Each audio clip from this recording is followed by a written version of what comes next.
আসসালামু আলাইকুম সবাইকে। আজকে আমি দেখাবো চিকেন রোল আমার শাশুড়ির হাতের। এটা আসলে অনেক বেশি মজা। আপনারা একবার বানালে এটা বারবার বানাবেন, এতটাই মজা। এই যে এখানে রোল বানানোর জন্য 2টা মুরগির বুকের পিস নেওয়া হয়েছে। এখন এর মধ্যে আমি 1 চামচ আদা, 1 চামচ রসুন, তারপর হচ্ছে হাফ চামচ ধনিয়া, হাফ চামচ জিরা, মরিচ পরিমাণ মতো। আপনারা যদি ঝাল বেশি খেতে চান ঝাল দিবেন, মরিচ বেশি দিবেন। এখানে আমি হাফ চামচ মরিচ দিয়েছি, হাফ চামচ হলুদ দিয়েছি। তারপর এখানে পরিমাণ মতো লবণ দিয়ে 1 চামচ তেল দিয়ে মিক্স করে এটাকে আমি সিদ্ধ করব। সেটার জন্য একটু পানি দিয়ে এটাকে সেদ্ধ করার পরে এই যে এটা সেদ্ধ হয়ে গিয়েছে, একদম পানিটা শুকিয়ে ফেলতে হবে। সেদ্ধ করার পর এটাকে আমি একটু ছোট ছোট করে টুকরা করে নিব। প্রথমে পরিমাণ মতো তেল নেওয়া হয়েছে, এর মধ্যে পেঁয়াজ অনেক বেশি করে পেঁয়াজ দিতে হবে। এই পেঁয়াজটাকে এখন একটু ভেজে নিবে, একটু নরম করে নিবে। এটার মধ্যে হালকা একটু লবণ দিয়ে দেওয়া হয়েছে। তারপর 1 চামচ আদা আর 1 চামচ রসুন দেওয়া হয়েছে, দিয়ে এটাকে একটু ভেজে নিতে।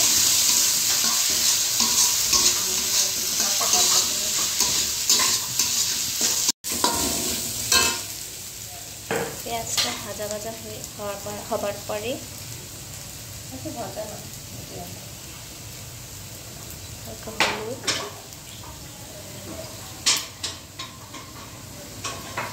মরিচ, অল্প অল্প করে হলুদ, মরিচ, জিরা, ধনিয়া দিয়ে দিব। এটা ভাজা জিরা গুঁড়া আর হচ্ছে হাফ চামচ গরম মশলা দিয়ে দিব। এটাকে আবার একটু ভাজা ভাজা করে নিব।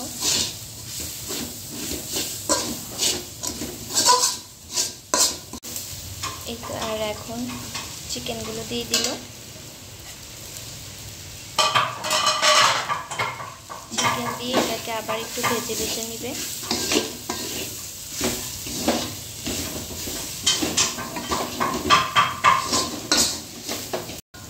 চিকেনটাকে একটু ভালো করে ভাজা ভাজা করে নিচ্ছে। তারপর এখন এটার মধ্যে সস দিয়ে দিবে। 1.5 চামচের মতো সস দেওয়া হলো। তারপর এখানে 1 চামচ সয়া সস দিয়ে দিচ্ছে, দিয়ে এটাকে একটু ভাজা ভাজা করে নিচ্ছে।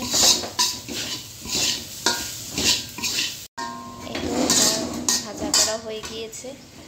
আপনারা চাইলে এখানে কাঁচামরিচ অ্যাড করতে পারেন যারা ঝাল খেতে পছন্দ করেন। রেডি হয়ে গিয়েছে। এখানে গোলা তৈরি করবে। প্রথমে আটা নেওয়া হয়েছে, পরিমাণ মতো আটা। তারপর এর মধ্যে একটা ডিম দিয়ে দিবে।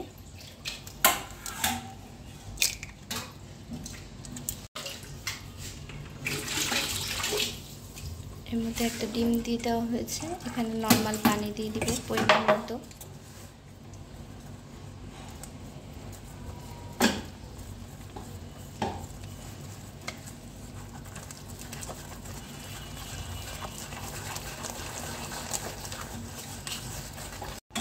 পরিমাণ মতো লবণ দিয়ে এখানে হাফ চামচ গোলমরিচের গুঁড়া দেওয়া হয়েছে, দিয়ে এটাকে ভালোভাবে একটু মিক্স করে নিচ্ছে।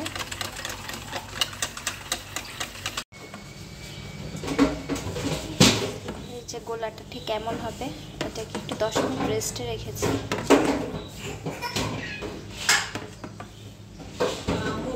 এখন এটা দিয়ে শীট তৈরি করবে। ফ্রাই প্যানে হালকা একটু তেল দিয়ে নিয়েছে।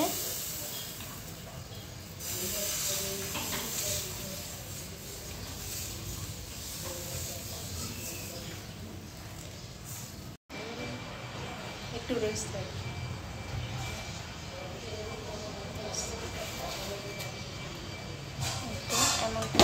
সবগুলো শীট করে নেওয়া হবে। কিন্তু শীটগুলো রেডি হয়ে গেল।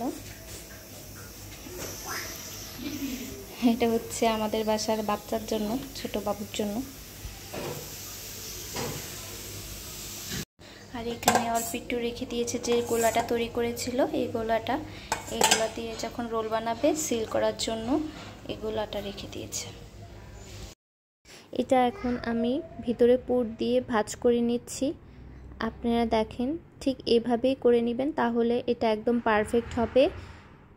ভিতর থেকে পুরটা বের হয়ে যাবে না, একদম পারফেক্টভাবে আটকেই থাকবে, ভাজার সময় পুর বের হবে না। এভাবে করে সিল করে দিবেন। এই তো আমি এভাবে করে সবগুলো রেডি করে ফেলেছি। তারপর আমি একটা গোলা তৈরি করেছি, সেটা হচ্ছে আটা দিয়ে আর একটু লবণ দিয়ে একটা গোলা তৈরি করেছি। তারপর উপরে আমি বিস্কিটের গুঁড়া দিয়ে দিচ্ছি। এমন করে আমি সবগুলো রেডি করে ফেলবো। এখানে সব রেডি করতে, এখন আমি এগুলোকে সবগুলো রেডি করে ফ্রিজে রেখে দিব। এটা আপনারা চাইলে ডিপে রেখে 1 মাস রেখেও খেতে পারবেন। আর যখন খাবেন, খাওয়ার 10-15 মিনিট আগে বের করে এটাকে সুন্দর করে ভেজে নেবেন। এটা আমি কালকে বানিয়েছি, আজকে এটাকে আমরা ভাজবো। ডিপে ছিল, এটাকে আস্তে আস্তে করে ভাজতে হবে, মচমচা করে।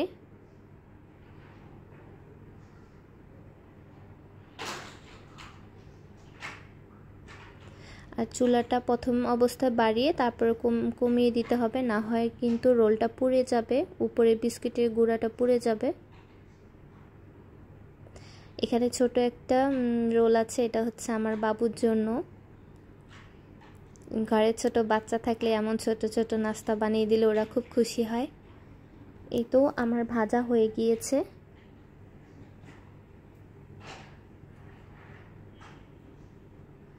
এখন আমি একটা কেটে দেখাচ্ছি কতটা মচমচা আর পারফেক্ট হয়েছে। এই তো রেডি হয়ে গেল আমাদের রোল। আপনারা একবার হলেও ট্রাই করে দেখবেন, এটা অনেক বেশি মজা হয়। ওকে, সবাই ভালো থাকবেন। আল্লাহ হাফেজ।